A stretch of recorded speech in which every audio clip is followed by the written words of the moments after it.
ഞാൻ ഈ ലേയിൽ ആദ്യമായിട്ടൊന്നുമല്ല പോകുന്നത്. ഞാനൊരു 4ാമത്തെ 5ാമത്തെ തവണ ഈ സംഭവം നടന്നപ്പോൾ പോകുന്നത്. പക്ഷേ പറ്റിയെന്താണെന്ന് വെച്ചാൽ ഇതിന് മുമ്പ് പോയിട്ടുള്ള എല്ലാം സമ്മറിലാണ്. ഇത് ജനുവരി ഫസ്റ്റ് വീക്കിലാണ് നമ്മൾ പോകുന്നത്.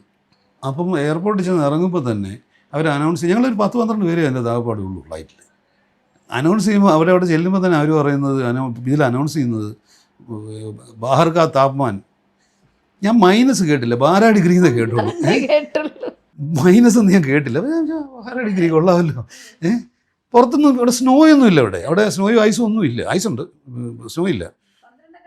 പിന്നെ ഇംഗ്ലീഷിൽ പറഞ്ഞപ്പോഴാണ് -12 വന്നത്. ഞാൻ വരണ്ടു പോയി. എൻ്റെ ലാപ്പോടെ ഒരു കുഞ്ഞൊരു ജാക്കറ്റ് മാത്രമേ ഉള്ളൂ. അപ്പം ഞാൻ ഇട്ടിരിക്കും, ബാക്കിയെല്ലാം ബാഗില്ല.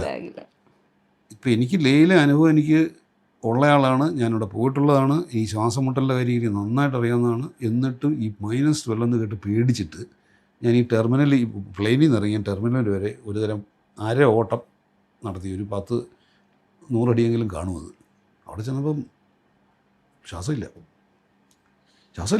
ഇല്ല, ശ്വാസം കിട്ടുന്നില്ല. ഫുൾ ഇരുട്ടായി. ഞാൻ എങ്ങനെയോ തപ്പിപ്പെട്ട് ഞങ്ങൾ 200 മാത്രമേ എനിക്ക് ഓർമ്മയുള്ളൂ. അത് ചത്തുപോയത് മതി. കളി പറഞ്ഞല്ല. അങ്ങനെ ഈ ഓൾട്ടിറ്റ്യൂഡ് സിക്നസ് എന്ന് പറഞ്ഞ സാധനമുണ്ട്.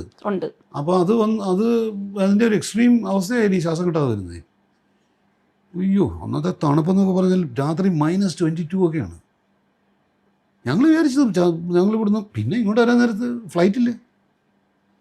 3 മാസത്തേക്ക് ഒരു സീറ്റ് പോലും ഇല്ല. ഞങ്ങൾക്ക് ഇതുപോലും അറിയോ? അന്ന് നമ്മുടെ ഇന്ത്യൻ എയർലൈൻസ് മാത്രമേ ഉള്ളൂ. എന്നിട്ട് ഈ ഇവരുടെ ഒരു ആർമി കോട്ടയിൽ എന്തൊക്കെ ഫ്രോഡ് കാണിച്ചിട്ടാണെന്നറിയോ വന്നത്. ഞങ്ങളൊക്കെ അവിടുത്തെ നാട്ടുകാരാണെന്നുള്ള കള്ള ഐഡൻറ്റിറ്റി ഉണ്ടാക്കി